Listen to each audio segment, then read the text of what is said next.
ઘર બંધ જુએ, કોઈ રહેતું નથી એમ જુએ, તો એ કુરિયર પાછું ક્યાં જશે? મોકલવા વાળાની પાસે. પણ તમે સિગ્નેચર કરીને લઈ લો તો પછી તમારી પાસે. તો કોઈ અપશબ્દો તમને બોલે છે અને તમે દુખી થાવ છો, તો માનો સ્ટિગ્નેચર કરીને તમે એ પાર્સલ એક્સેપ્ટ કર્યું, અને યદિ રિએક્ટ નથી થતા, રિએક્શન નથી આપતા, તો માનજો કે તમે જ્યારે સ્વીકાર ન કર્યો તો પાછું ફરીને ક્યાં ગયું? પણ ગડબડ થાય છે એટલા માટે કારણ કે સહી કરીને આપણે રાખી લઈએ છીએ. આ સહી કરીને રાખીએ છીએ માટે દુખી થઈએ છીએ. रिश्तों से मोह त्याग कर कृष्ण से प्रेम कर, रिश्तों से मोह त्याग कर कृष्ण से प्रेम कर, इतना ही मन विचार लो बस हो गया भजन, इतना ही मन विचार लो बस हो गया भजन, बस हो गया भजन,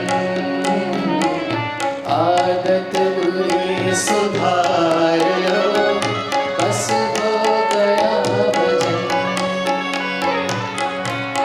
જો સદ જીવનમાં આવવા લાગે તો સદ જીવનમાં આવે છે તો ખોટી વસ્તુ જે અંદર ભરાઈ છે બહાર જવી જોઈએ.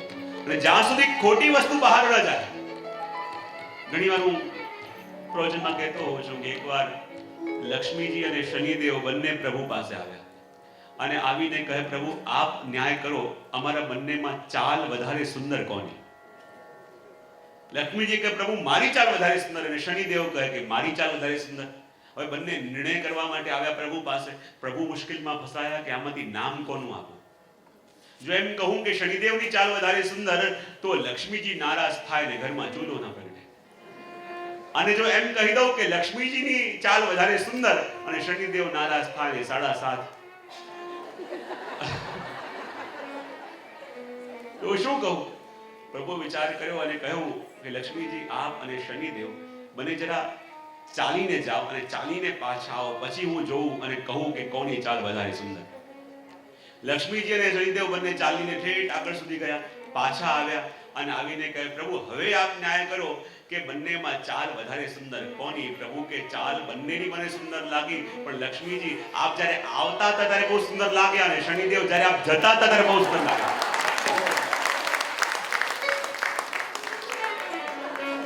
તો કોને અપનાવીને રાજી થઈએ છીએ અને કોને જતા રહીને રાજી થઈએ છીએ એ આપણી ઉપર છે. એટલા માટે કહ્યું,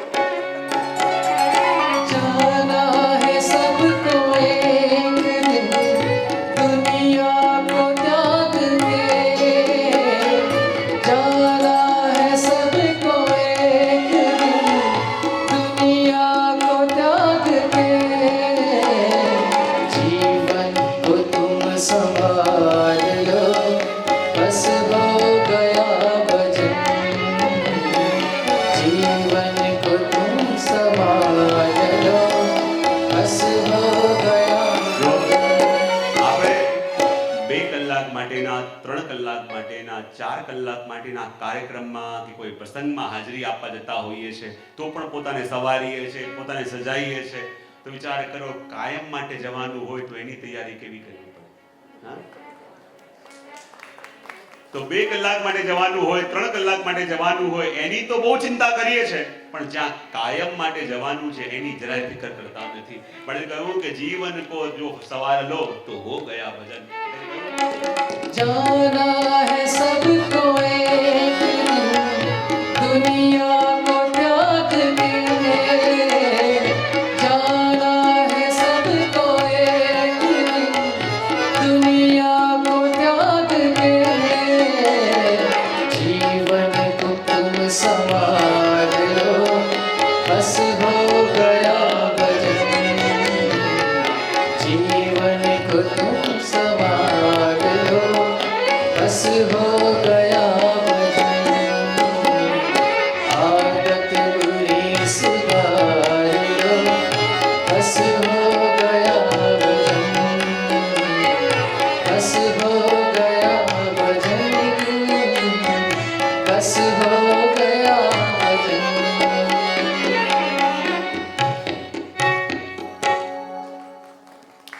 આદત બુરી સુધાર લો, બસ હો ગયા ભજન. સૌથી મોટું ભજન શું કહેવાય? જ્યારે ખોટી વસ્તુ જે પણ આપણી અંદર આવી હોય, એક એક કરીને જ્યારે દૂર થાય, ત્યારે માનવું કે જ્યાં બેઠા હતા સત્સંગમાં જઈને વર્ષો બેઠા, પણ હવે સત્સંગ આપણામાં બેઠો.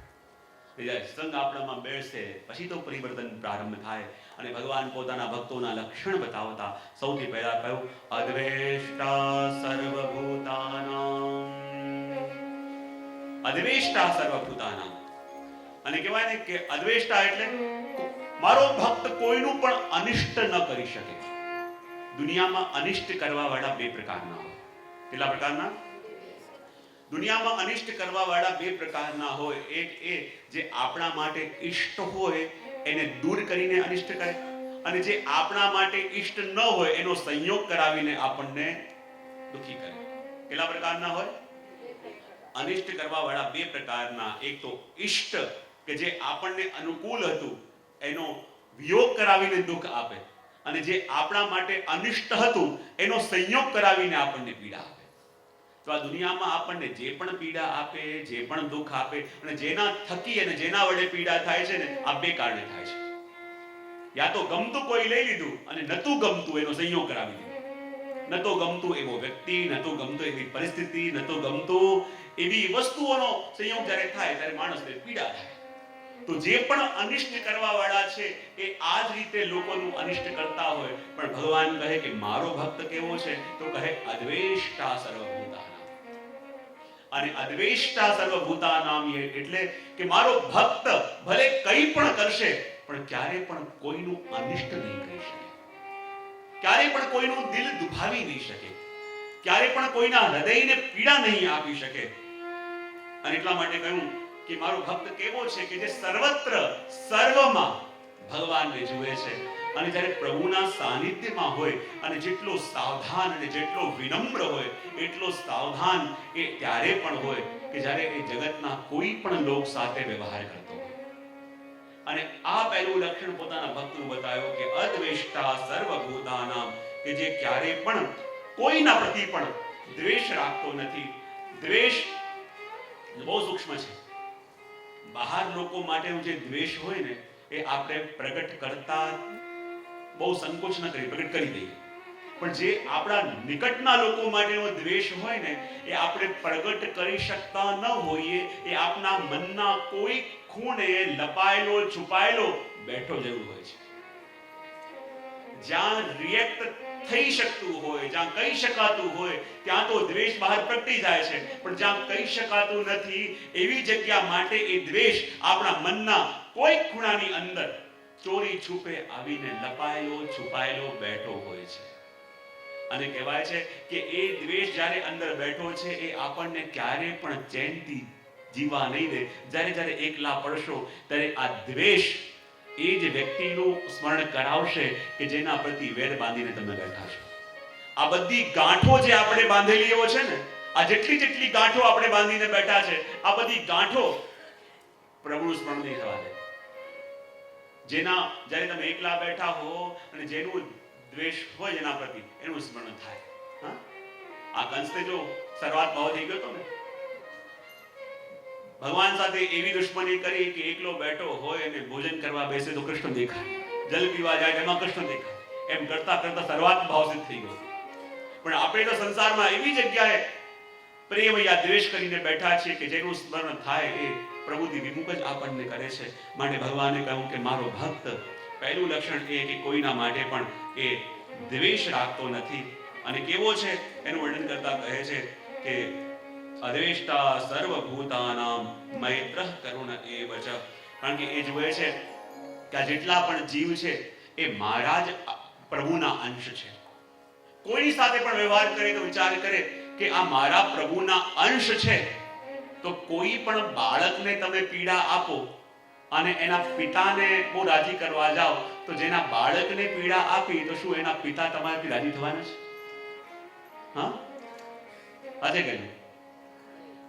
કારણ કે જે પિતા એના બાળકને લઈને તમારી પાસે આવ્યા છે, તમે બાળકને મારો છો, ફટકારો છો, એને રડાવો છો, અને પિતાને ભલે બસકા મારો છો તો બાળકને પીડા આપી છે તો પિતા ક્યારે પણ રાજી થવાના નથી.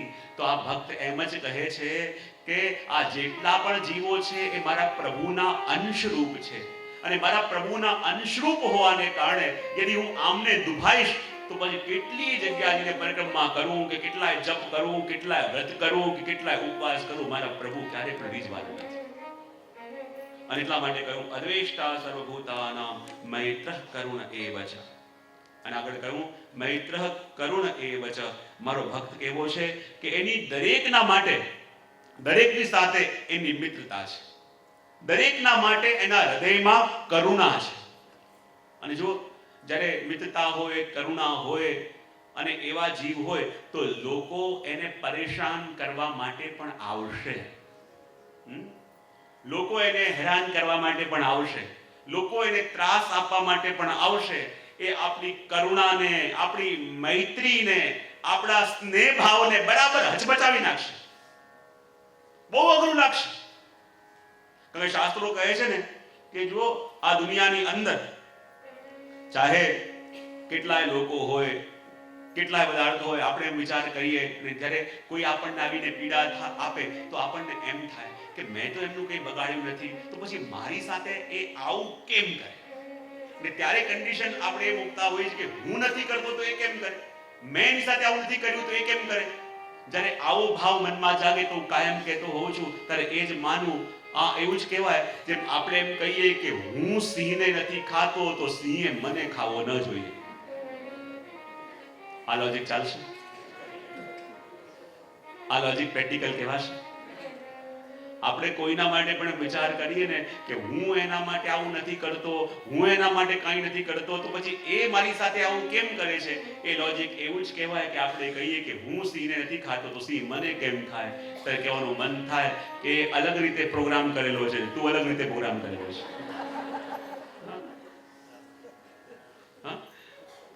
તો બરાબર જ્યારે આપણે સ્થિર હોઈએ, શાંત હોઈએ અને કોઈ આવીને આપણને પરેશાન કરવાનો વિચાર કરે ત્યારે એમ નહીં માનવાનું કે હું નથી કરતો તો આ કેમ કરે. એમ માનવાનું કે આપણે અલગ રીતે પ્રોગ્રામ છે અને એ અલગ રીતે પ્રોગ્રામ છે. આપણને શાંત રહીને આનંદ મળે છે અને એને બીજાને ત્રાસ આપીને આનંદ લેવાનો આદત છે. હું મારી રીતે આનંદ લઉં છું તો એને એની રીતે આનંદ લેવાનું મન થાય એટલે એ ટ્રાય કરે છે. પણ હું એને રિસ્પોન્સ કરીશ તો એ સફળ જશે, પણ હું રિસ્પોન્સ નહીં કરું તો એ નિષ્ફળ જશે.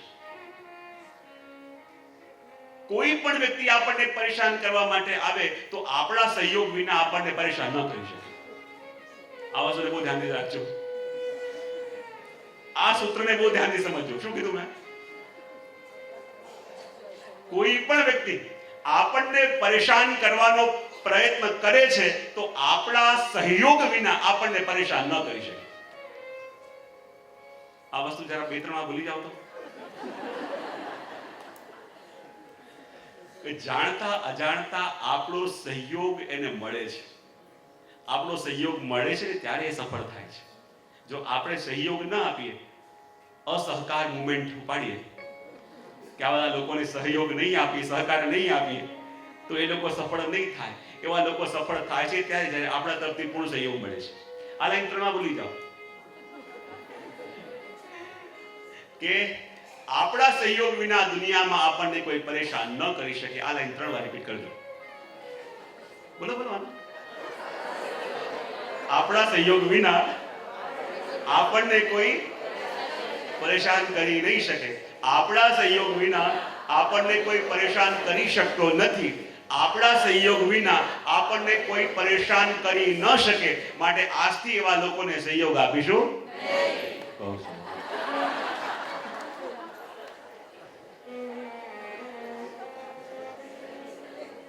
પરેશાન કરવા વાળો આવ્યો પણ પરેશાન આપણે થવું કે ન થવું એ આપણી ઈચ્છા છે કે એની ઈચ્છા? અને જ્યારે એને પ્રયત્ન કર્યો અને આપણે પરેશાન થયા તો એને સહયોગ આપ્યો કહેવાય કે ન કહેવાય? એને ગેસ ઉપર થાળી કે તપેલી મૂકી અને આપણે ગેસ ચાલુ કરીને ગયા તો સહયોગ કહેવાય ને? તો એને આ શબ્દો રૂપી તપેલી, શબ્દો રૂપી કુકર ચઢાયું અને આપણે રિએક્ટ કર્યું કે આપણે દુખી થયા, તો માનવું કે એને તો ખાલી કુકર ચઢાવ્યું હતું પણ આપણે ગેસ ઓન કર્યું, તો આપણો સહયોગ કહેવાય કે ન કહેવાય? જો આપણે ગેસ ઓન ન કરીએ તો એની ખીચડી ક્યારે રંધાય? પણ રંધાય છે ત્યારે કે જ્યારે સહયોગ આપણો મળે છે, બરાબર?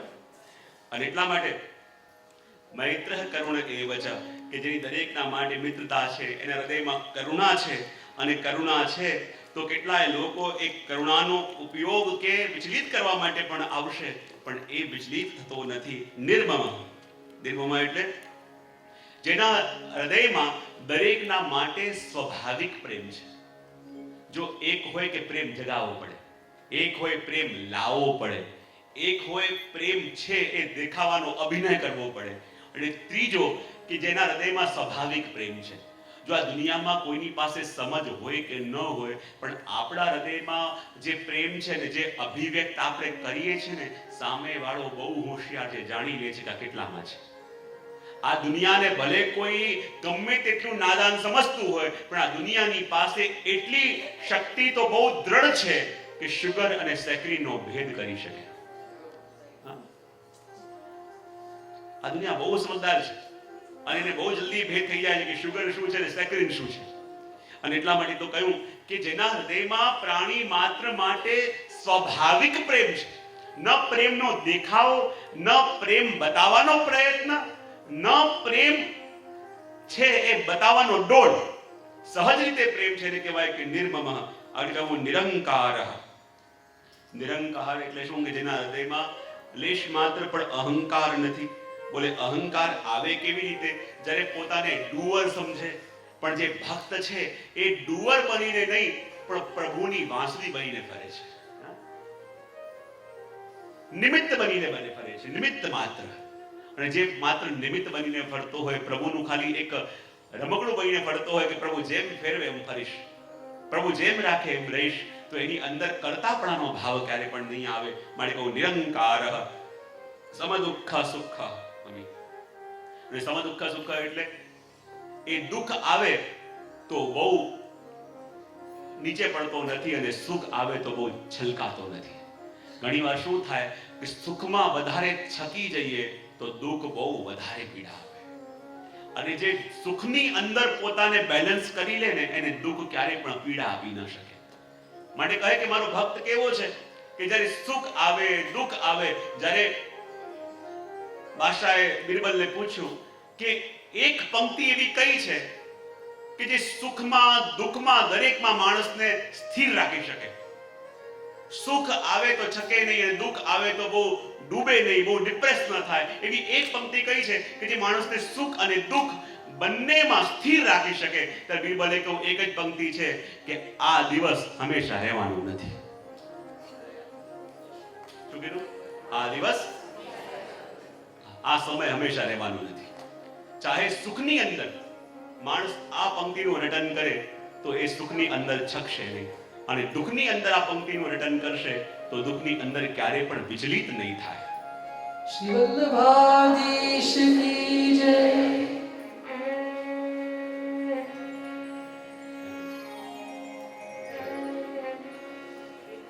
આપણા માટે ખૂબ જ આનંદનો અવસર છે. આપણા મધ્યમાં શ્રી રઘુનાથજી અને શ્રી પધાર્યા છે.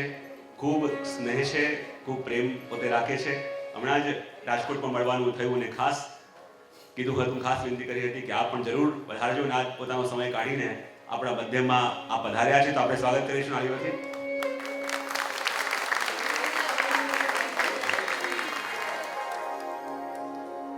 તો એ જ ભક્તોના લક્ષણોનું દર્શન આપણે કરતા હતા. ભગવાન કહે કે આવો ભક્ત મને પ્રિય છે. એક એક લક્ષણ જોતા જોતા છેલ્લે કહ્યું કે સમ દુઃખ સુખ સમી, કે સુખ અને દુઃખ બંનેની અંદર જે પોતાને સ્થિર રાખી શકે છે. સુખમાં બહુ છકતો નથી અને દુઃખની અંદર બહુ તૂટતો નથી. ઘણીવાર શું થાય, જરાક સુખ આવે અને એવા છકી જઈએ, અને જરાક દુઃખ આવે અને એવા તૂટી જઈએ, હવે કાંઈ રહ્યું નથી, કાંઈ નહીં, હવે શું થશે, મારું શું થશે? અને કહે કે મારો ભક્ત શું છે કે જે સુખ અને દુઃખ બંનેની અંદર સમ રહી શકે છે. અને કેવો છે? ક્ષમી. ક્ષમી એટલે શું? ભગવાન કહે છે ક્ષમી કોને કહેવાય? કે પોતાની જાતનો કોઈ અપરાધ પણ કરે એ અપરાધ કરવા વાળાને પણ ક્ષમા કરી શકે છે. જો આ દુનિયામાં કોઈના ઉપર પ્રહાર કરવો બહુ સહેલો છે, કોઈ પણ કરી શકે, બાળકે કરી શકે, પણ એ પ્રહારનો રિસ્પોન્સ આપણે કેવી રીતે કરીએ છીએ એને આધારે આપણું વ્યક્તિત્વ કેવું છે એ આપણને ખબર પડે. ક્ષમી કોને કહેવાય? સુદાજી કહે છે કે વૈષ્ણવ કોને કહેવાય? બોલે મન તો વૃક્ષન કો બદલે, કે વૈષ્ણવ કેવો હોય? જેવો આ વૃક્ષ છે. બોલે કાટે તા પર ક્રોધ કરે નહીં, સિંચે તાપે નહીં. જે એને કાપે છે એના પર ક્રોધ કરતો નથી, જે એને રોજ પાણી પાય છે, રોજ સિંચે છે, એમાં આસક્ત થતો નથી, એમાં રાગ ઉત્પન્ન કરતો નથી. काटे ता पर क्रोध करे नहीं, सींचे तावे नने, और जो इन पर पत्थर फेंकत है ताही को फल दे. પરંતુ વૃક્ષન કો બદલે, જે કાટે છે એના પર ક્રોધ નથી, જે સિંચે છે એમાં આસક્તિ નથી, ઓર તો ઓર એ જે વૃક્ષો ઉપર પથ્થર ફેંકે છે, પણ વૃક્ષ કહે છે કે તારી પાસે મને આપવા માટે પથ્થર હતા, તે પથ્થર આપ્યા, પણ મારી પાસે તને આપવા માટે આ મીઠા ફળ સિવાય બીજું કાંઈ નથી, હું તો મીઠા ફળ જ આપીશ. અને પથ્થર આપવા વાળાને પણ જે મીઠા ફળ આપે એને પોતાની જાતને વૈષ્ણવ કહેવાનો અધિકાર છે. અને એ જ વસ્તુ પ્રભુ અહીંયા કહી રહ્યા છે કે મારો ભક્ત મને કેવો પ્રિય છે. ક્ષમી, ક્ષમી એ કે જેની અંદર સહજ રીતે ક્ષમા ભાવ છે, સહજ રીતે એક ક્ષમા ભાવ જેના હૃદયમાં જાગ્યો છે. હવે કહ્યું સંતુષ્ટ સતતમ. સંતુષ્ટ સાચા અર્થમાં કહ્યું કે સંતુષ્ટ કોને કહેવાય? અને સંતુષ્ટ હોય એનો જ સંગ થઈ શકે, સંતુષ્ટ હોય એનો જ સંગ કરીને કંઈક પામી શકાય. કારણ કે જો સંતુષ્ટ નહીં મળે એનો સંગ થઈ ગયો તો એ આપણને ઘણીવાર વિનોદમાં કહેતો હોઉં છું ને, ઘણીવાર વિનોદમાં કહેતો હોઉં છું કે એકવાર એક સિંહ વાઘ હતો અને કંઈક બકરી હતા, બંને ભેગા મળીને ક્યાંક હોટલમાં ખાવા ગયા. બંને બેઠા, પેલો વેટર આવ્યો, બકરીને પૂછ્યું તમારે શું ખાવું છે? એને પોતાનો ઓર્ડર આપી દીધો કે આ ખાવું છે. બોલે તમે તમારો ઓર્ડર આપ્યો, જોડે પેલો વાઘ આવ્યો છે, એને શું ખાવું છે? બોલે એને ભૂખ નથી. બોલે તમે કેમ કહી શકો? બોલે હું જાણું છું કે ભૂખ્યો નથી, માટે મેં એનો સંગ કર્યો છે. જો ભૂખ્યો હોત તો પહેલા મને જ ખાત. તો આ જીવનમાં સંગ પણ કોનો કરવો? કે જે સંતુષ્ટ છે. સંતુષ્ટ હશે તો કંઈક આપવાની ઈચ્છા જશે, સંતુષ્ટ નહીં હોય તો પહેલા આપણને ખાશે. અને એટલા માટે કહ્યું કે સંતુષ્ટ સતતમ યોગી. સતતમ એટલે જેનો સંતોષ ભરતી અને ઓળ જેવો નથી. આ સંતોષ પણ જેના હૃદયમાં, જેના મનમાં નિરંતર બનેલો રહે છે, એટલે કહું સતતમ. આ સંતોષપણાનો ભાવ જેના હૃદયમાં સતત બનેલો રહે છે અને સતત સંતોષ જેના હૃદયની અંદર છે, એવો યોગી કે જે આ સંતોષ દ્વારા ભગવાનથી જોડાયો છે, ભગવાન સાથે જેને આત્મસાત કર્યો છે. યતાત્મા, જેણે પોતાની મન, બુદ્ધિ, ઇન્દ્રિય, શરીર દરેક વસ્તુ ઉપર પૂર્ણ અધિકાર પ્રાપ્ત કર્યો છે. અને જો યથાત્મા કોને કહેવાય?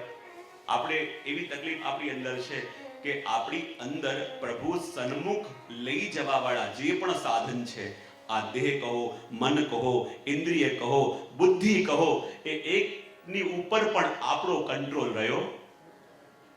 બહુ સરસ. વૈષ્ણવ સાચા બહુ છે, બધા સ્વીકાર કરે છે. દેહ હોય, મન હોય, ઇન્દ્રિય હોય, બુદ્ધિ હોય, એ એકની ઉપર પણ આપણો કંટ્રોલ રહ્યો નથી. આનું ઘણી વાર કહેતો હું ને કે આપણી આત્મા જેમ રાજા છે, તો આપણી સેના શું છે? મન, બુદ્ધિ, ઇન્દ્રિય. બરાબર? એ શું છે આપણી? અને ઘણી વાર મારા પ્રવચનમાં પૂછતો હોઉં છું કે યદિ આ દેહરૂપી એક દેશ છે અને એનો રાજા જો આત્મા છે, આ શરીર શું છે? એક દેશ. અને એની અંદર રહેલો રાજા કોણ છે? બોલે આત્મા. એની સેના શું છે? મન, બુદ્ધિ, ઇન્દ્રિય ઇત્યાદિ. હવે આ આત્મા રૂપી રાજાની આખી સેના, આ મન, બુદ્ધિ, ઇન્દ્રિય, અહંકાર જે બી આપણે માનીએ, તો જ્યારે યુદ્ધ થાય તો રાજા લડવા જાય કે સેના લડવા જાય? બહુ સરસ. જ્યારે યુદ્ધ થાય તો રાજાની સેના લડવા જાય, પણ એમાં હાર કે જીત થાય તો હાર કે જીત સેનાની કહેવાય કે રાજાની કહેવાય? બહુ સરસ. તો જ્યારે યુદ્ધ થાય તો રાજા પોતે લડવા ન જાય, સેના લડવા જાય, પણ એમાં હાર કે જીત થાય તો હાર કે જીત સેનાની નહીં, એ રાજાની કહેવાય. તો મને બતાવો સૌથી શક્તિશાળી રાજા કયો કહેવાય? એ કે જેની સેના એના કંટ્રોલમાં છે, યા એ કે જેની સેના એના કંટ્રોલમાં રહી નથી? પુત્ર હતો એટલે કહે કે સેનાઓને કે કૂદી જાવ પડતી, ઉપરથી કૂદી જતા હતા.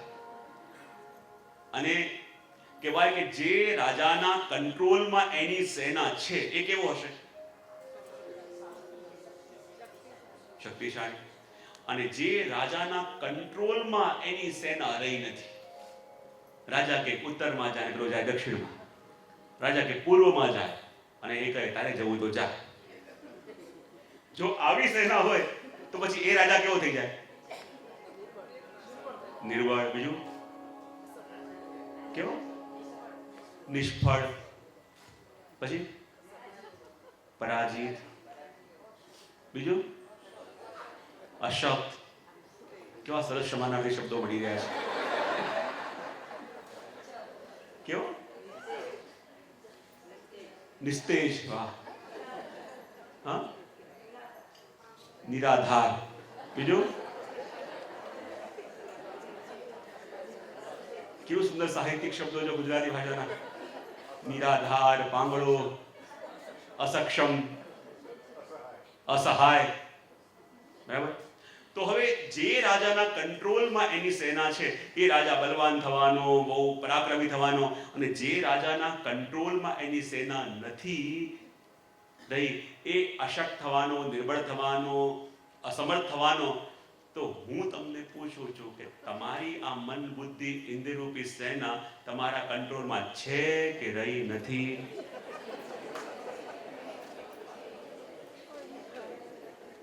હા,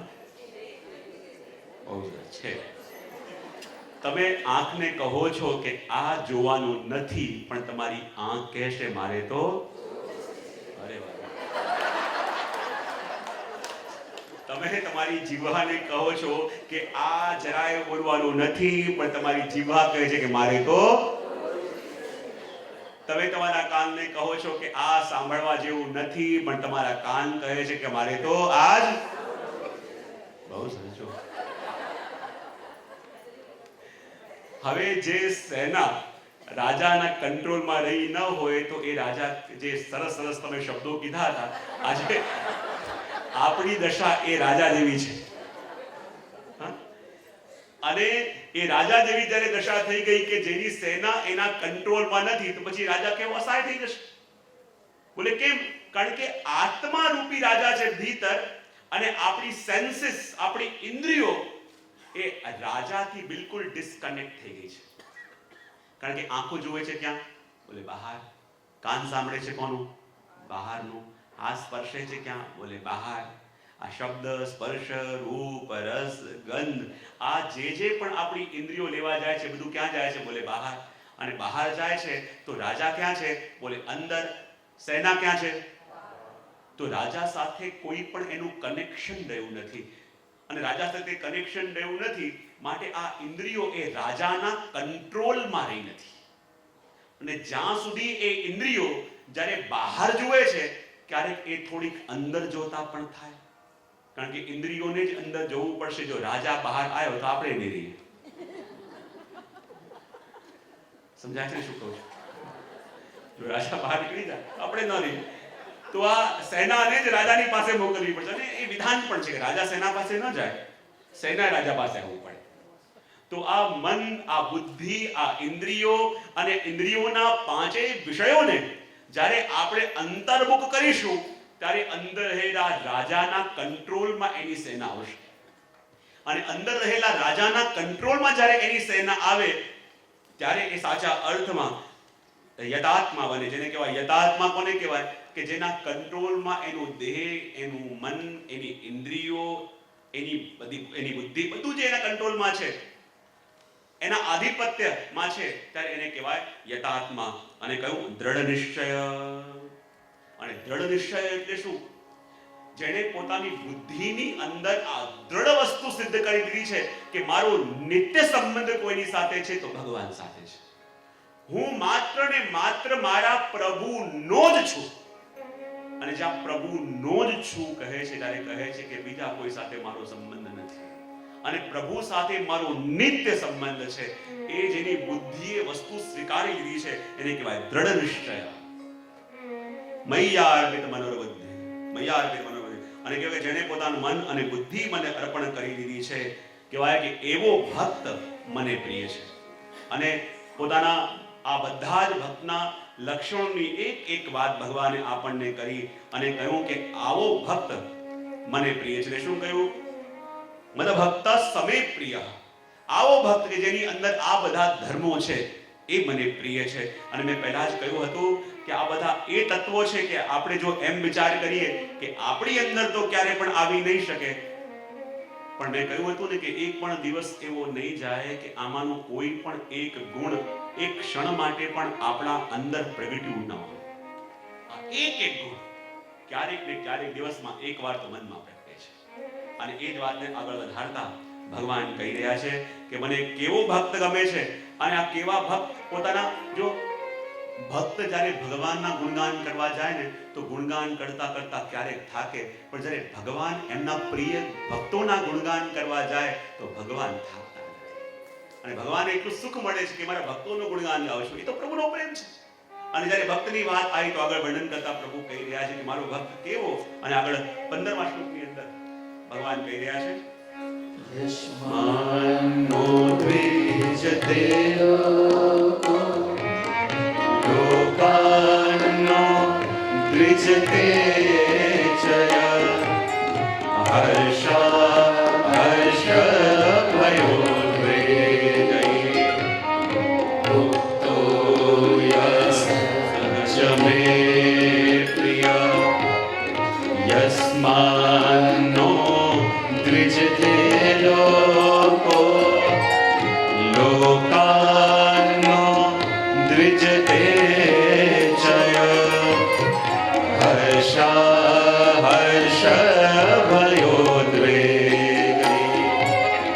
મુક્તો યસ્ય મે પ્રિય શ્રી કૃષ્ણ શરણં મમ શ્રી કૃષ્ણ શરણં મમ શ્રી કૃષ્ણ શરણં મમ જય શ્રી કૃષ્ણ શરણં મમ. એક સાથે શ્રી કૃષ્ણ શરણં મમ શ્રી કૃષ્ણ શરણં મમ શ્રી કૃષ્ણ શરણં મમ જય શ્રી કૃષ્ણ શરણં મમ શ્રી કૃષ્ણ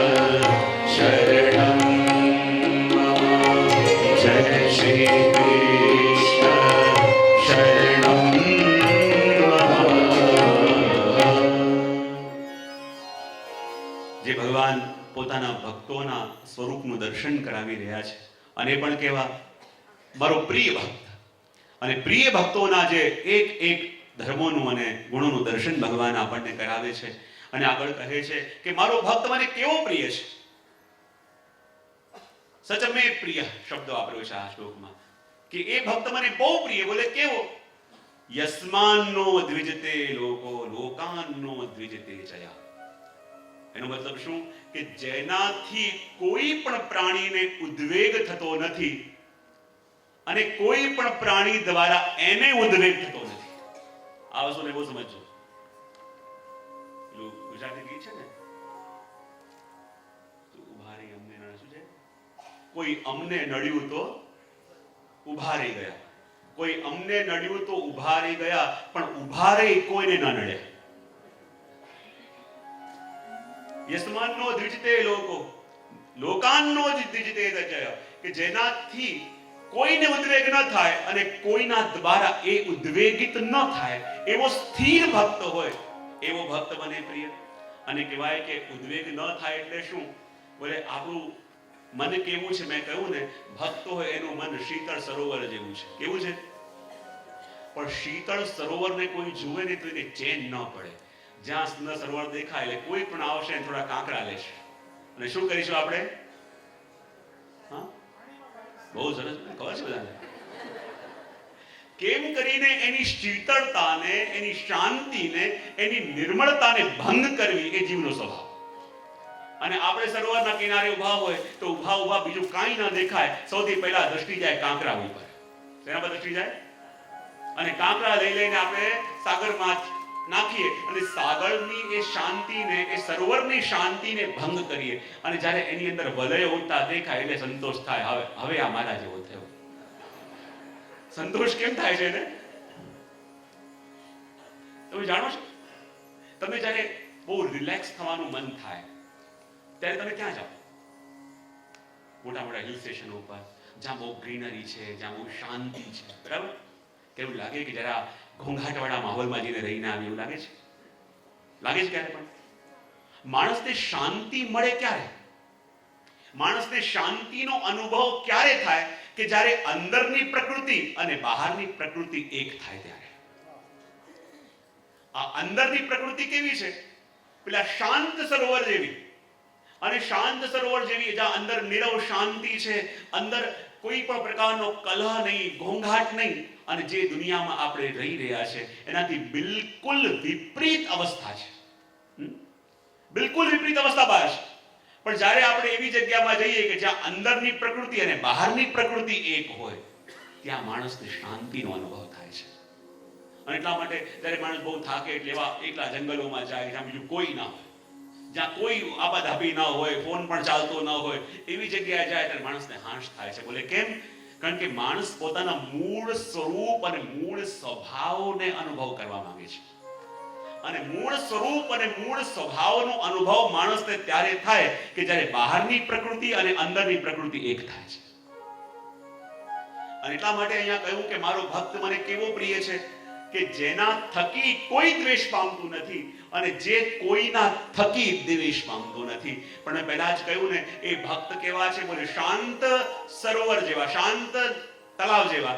પણ આપણો સ્વભાવ કેવો કે એની શાંતિને જોઈએ તો આપણે અંદર ઘોંઘાટ લઈને આવ્યા છે. આપણે અંદર મન આપણું બહુ વિચલિત છે. તો શું કરીએ? આપણે એને પણ આપણા જેવો જોવા માંગીએ છીએ કે બોલે આજે માણસને તકલીફ શું છે? આજે માણસને મારી પાસે કઈ નથી એ પ્રોબ્લેમ છે જ નહીં. આજે માણસને સૌથી મોટી સમસ્યા કઈ વાતની છે? પેલી એડવર્ટાઇઝમેન્ટ આવે છે ને કે ઉસકી કમીઝ મેરી કમીઝ સે સફેદ કેસે. આજે પોતાની પાસે કમીઝ નથી એ પ્રોબ્લેમ નથી, કમીઝ છે, પણ પ્રોબ્લેમ એ છે અને એટલી વસ્તુ પણ માણસને ઉદ્વેગ કરાવી. પહેલા સમય એ હતો કે એની પાસે કપડા હતા, પેલા પાસે કપડા નહોતા, પણ હવે એ આવી છે. અને એટલા માટે કહ્યું કે યસમાનનો જીતે લોકન દુકાનનો જીતે જય, કે જેના થકી કોઈ ઉદ્વેગ ન પામે અને એના થકી કોઈ ઉદ્વેગિત ન થાય. ભગવાન કે એવો ભક્ત મને પ્રિય છે. બોલે કેમ? કારણ કે કોઈ ભર્તુહરી બી કહે છે ને કે દુનિયામાં હરણ, માછલી અને સજ્જન આ ત્રણ એવા છે કે કોઈને નડે નહીં. કોઈને નડે નહીં અને કોઈનું બગાડ્યું નથી. આ હરણ, માછલી અને સજ્જન બિચારા ત્રણ આધારે રહે છે. બોલે શેના આધારે? બોલે હરણ રહે છે તૃણના આધારે, તૃણ એટલે ઘાસ. માછલી રહે છે જળના આધારે, એને બીજું કઈ ના જોઈએ. અને સજ્જનો રહે છે પોતાના સંતોષના આધારે. એમને બીજું કાંઈ જોઈતું નથી, એમને બીજા કોઈથી લેવા દેવા પણ નથી. પણ કહેવામાં આવે છે ને કે આ શિકારી, માછીમાર અને દુષ્ટ લોકો આ ત્રણને ડિસ્ટર્બ કર્યા વિના રહેશે. ભર્તુહરીના શ્લોકમાં કહે છે. બોલે કેમ? હરણને શું જોઈએ છે? ખાલી ઘાસ બેસવા લેવાના નથી. તો એ શિકારી આવે, એને શિકારીનું કાંઈ બગાડ્યું નથી તો પણ એને મારે. માછલીને ખાલી પાણી જોઈએ છે પણ તો બી એનો શિકાર કરવા કોઈ જાય એને પકડે, એને કોઈ બગાડ્યું નથી. એમ સજ્જનને એની જે છે જ્યાં છે એમાં સંતોષ છે. પણ તો પણ જે દુષ્ટ સ્વભાવનો જીવ છે કેમે કરીને એને હેરાન કેમ કરો, એમાં એ પાછો નહીં પડે. કારણ કે એનો સ્વભાવ એવો છે. અને સ્વભાવ કોને કહેવાય? કે પોતે પ્રયત્ન કરે તો પણ ન જાય એને કહેવાય સ્વભાવ. એ જ્યાં સુધી કોઈને છંછેડે નહીં એને ચેન ના પડે. અને એટલા માટે કહ્યું કે યસમાનનો દ્વિજતે લોકો, કે જેના થકી કોઈ ઉદ્વેગિત થતું નથી અને એ કોઈને ઉદ્વેગ આપતો નથી, એવો ભક્ત જે હોય તો એ મને પ્રિય. કારણ કે જીવનની અંદર આપણે સંસારમાં રહીએ છીએ, હંમેશા અનુકૂળ જ પરિસ્થિતિ રહે એવું પણ નથી. પણ માણસની સાચા અર્થમાં આધ્યાત્મિક વિકાસ થયો છે ખબર ક્યારે પડે કે વિષમ પરિસ્થિતિની અંદર પણ માણસ પોતાના મનને કેટલું સ્થિર રાખી શકે છે. જો આ જીવનમાં હંમેશા પ્રકાશ રહે જરૂરી નહીં, અંધકાર પણ આવશે. અને એવા સમયમાં આપણે આપણા મનને કેટલું સાચવી શકીએ છીએ, આપણે આપણા મનને કેટલું જાળવી શકીએ છીએ, એને આધારે ખબર પડે કે આપણા સાચા અર્થમાં આપણો આધ્યાત્મિક વિકાસ કઈ ગતિમાં જઈ રહ્યો છે. અને એટલા માટે આગળ કહું, લોકાન્નો દ્વિજતે જયા, કે પોતે તો કોઈને ઉદ્વેગ કરાવતો નથી અને કોઈના થકી પોતે પણ ઉદ્વેગ પામતો નથી. અને આ સૂત્ર માટે પણ તમને જે લાઈન બોલાવી હતી ને એ 3 વાર બોલી જવાની. આના માટે પણ કઈ લાઈન બોલાવી હતી ખબર પડે કે યાદ આવે કે ના આવે? હા, કઈ લાઈન બોલાવી હતી? કે આપણા સહયોગ વિના આ દુનિયામાં આપણને કોઈ હેરાન કરી શકતું. બહુ સરસ. ફરી એક વાર.